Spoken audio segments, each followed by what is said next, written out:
futuro sobre a comunicação social. Definir o distanciamento. Deve existir. O poder político eu penso que existe os órgãos de comunicação como instrumentos públicos. E não instrumentos de quem está no poder. Deve haver isso. E deve haver uma entidade que vigia esse distanciamento. E esse debate é preciso aprofundar. Eu acho que deve ser feito. Porque esta coisa de discutirmos temas como este... Há uma banalização em relação até à imprensa, que muitos dizem, bem, a imprensa é o quarto poder, não é bem o quarto poder, é o quarto do poder. Sim. Portanto, nós temos que associar os saberes que o país tem, porque esse é um problema que nós estamos a viver no país. A comunicação social é um problema de conflito. Até de conflito político, é permanente. Então, nós temos que associar todos esses... Além de dando um exemplo do que é muito próximo a nós, Moçambique, neste momento, está fazendo um debate público sobre o anteprojeto da regulação da atividade de rádio e televisão, e esse debate é amplo.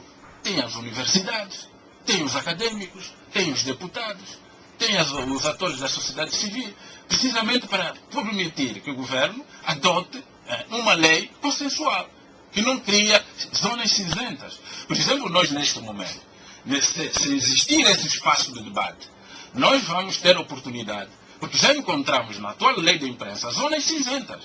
Podemos até fazer a revisão desta lei da imprensa. Estamos para a Terceira República, pronto, essa lei tem algumas lacunas. Há que superar essas lacunas. Mas tem sentido de ter havido esta vontade, seja política... Mas é esta vontade que a gente quer que haja vontade política para este debate. Porque isto permite com que não haja muitos conflitos, haja um consenso. Porque aí nós vamos encontrar que tipo de informação distância, como diz o Moanza, que nós teremos para o país. E todo mundo vai assumir. A vontade política também deve ser construída. Deve ser construída. Porque não se pode esperar que o poder político exprima esta vontade política. Deve ser construída por todos nós. E porque se fala aqui em classe de jornalistas, mas não necessariamente apenas uma classe de jornalistas, mas todas as instâncias que fazem parte do sistema, como a que me referi, este debate é necessário. É necessário esse debate para se criarem instrumentos que garantam ao cidadão, ao público, de que há realmente uma prestação de serviço público pelos órgãos de comunicação social. Já para concluir, sobre a liberdade de imprensa em Angola, a censura nos órgãos de comunicação social. Moanza, e passamos para a opinião. Já o parágrafo em relação ao tema que nós estamos aqui a abordar. Bom, volto ao princípio, concebendo a liberdade de imprensa, de imprensa no sentido mais restrito, mas liberdade de expressão de pensamento no sentido mais lato, é realmente fundamental esta liberdade entre os outros direitos que o homem de que dispõe o homem. E este direito garante, e é um indicativo fundamental, para que se veja que os outros direitos podem ser exercidos. Porque se não há liberdade de pensar, não há liberdade de exprimir ideias, então não é possível pensar que os outros direitos possam ser exercidos. Portanto, a liberdade de pensamento favorece, sobretudo, a transparência.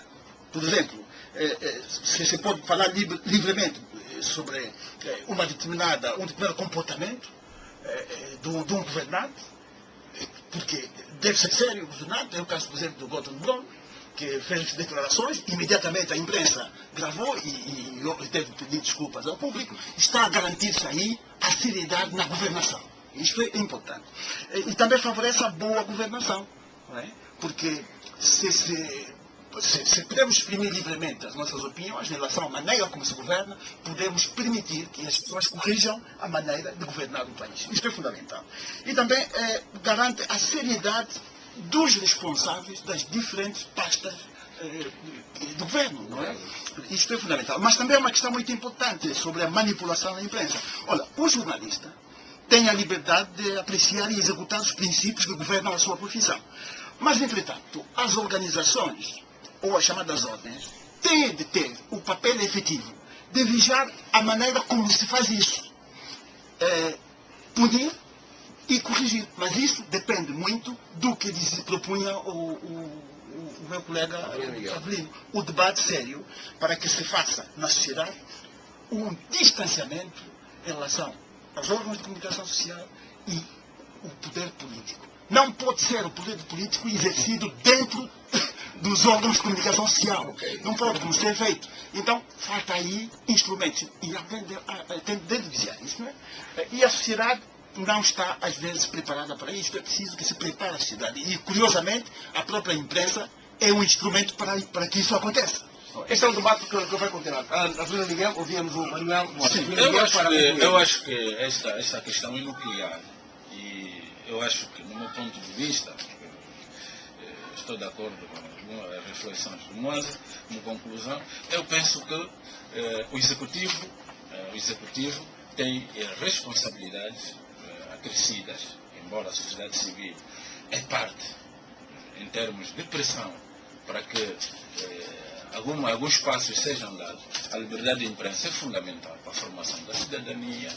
Portanto, a liberdade de imprensa permite, através da liberdade de expressão, que o cidadão participe ativamente no debate político, no debate social, no debate econômico, sobre os vários problemas que a sociedade vive. Agora, se nós, inclusive, costumo dizer que uma sociedade com cidadãos ativos é uma sociedade que permite governar bem, porque você tem uma sociedade adulta, uma sociedade cultivada, portanto, e a imprensa tem este papel de facto, servir de barômetro entre os vários grupos sociais que o país tem. E eu acho que quando se limita esta liberdade, nós estamos não só a limitar o exercício da própria democracia, como também estamos mesmo a limitar aquela aceleração que nós podemos ter em termos de desenvolvimento econômico e social, porque tem muita implicação. Agora, o Moza levantou um aspecto para terminar, bastante importante. Eu penso que a crítica construtiva não é uma crítica para substituir o poder político, nós dissemos isto. Eu acho que é uma forma de alerta.